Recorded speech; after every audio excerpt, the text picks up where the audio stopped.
การที่เฮาคิดต่างแล้วสำเร็จย่อมดีกว่าการเฮ็ดตามคนอื่นแต่ล้มเหลว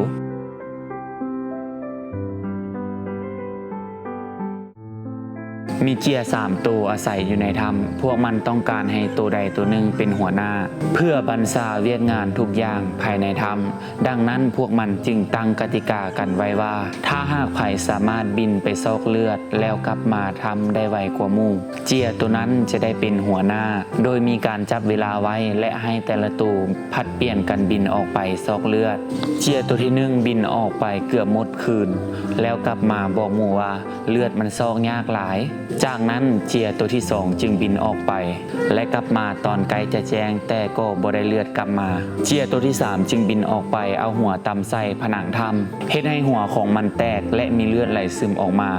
แล้วบอกกับหมู่ว่านี่ได้เลือดสิซอกยากจังใดเฮาบ่จำเป็นต้องเสียเวลาไปซอกเลือดตั้งไกลคือกับพวกโตดอกจากนั้นเจียตัวที่1และตัวที่2จึงโวยวายขึ้นว่าถ้าเฮ็ดแบบนี้ไผๆก็เฮ็ดได้เจียตัวที่3ตอบกลับไปว่าแล้วเป็นอย่างพวกตัวบ่เฮ็ดนิทานเรื่องนี้สอนให้เรารู้ว่า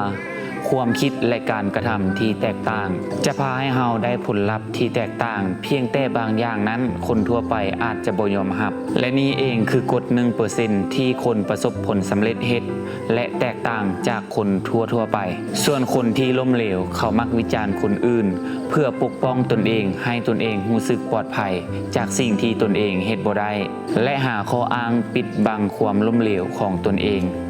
ด้วยการวิจารณ์คนอื่นให้ต่ำลงแต่ความจริงคนที่ประสบผลสำเร็จและมีความสุขนั้นจะบ่เว้าให้คนอื่นเสียความรู้สึกคนที่มักวิจารณ์คนอื่นนั้นบ่ต่างหยังกับน้ำที่เต็มแก้ว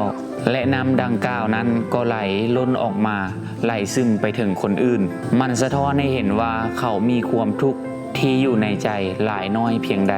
เขาล้มเหลวหลายน้อยเพียงใดความเจ็บปวดนั้นจึงไหลล้นออกมาไปกระทบกับคนที่อยู่อ้อมข้างจงอย่าใส่ใจเสียงภายนอกที่จะเป็นอุปสรรคกีดขวางเจ้าจงอย่าสนใจเสียงวิจารณ์ของคนล้มเหลวการที่เฮาคิดต่างแล้วสำเร็จย่อมดีกว่าการเฮ็ดตามคนอื่นแต่ล้มเหลวการที่มีคนมาวิจารณ์เฮานั้นเท่ากับเขากำลังกล่าวโทษในสิ่งที่ตนเองเฮ็ดบ่ได้แต่มันบ่ได้เกี่ยวกับเฮาเลยและนี่ก็คือมันอยู่ที่ใจรายการที่จะเอานิทานที่ให้แง่คิดและแรงบันดาลใจมาให้ทานทุกๆวันพุธทาง YouTube และ Facebook กาซีอินดี้และนี่คือสิ่งดีๆที่ค่อยอยากมอบให้หวังว่าท่านจะได้อย่างกลับไปสอนใส่จากกาซีอินดี้สบายดี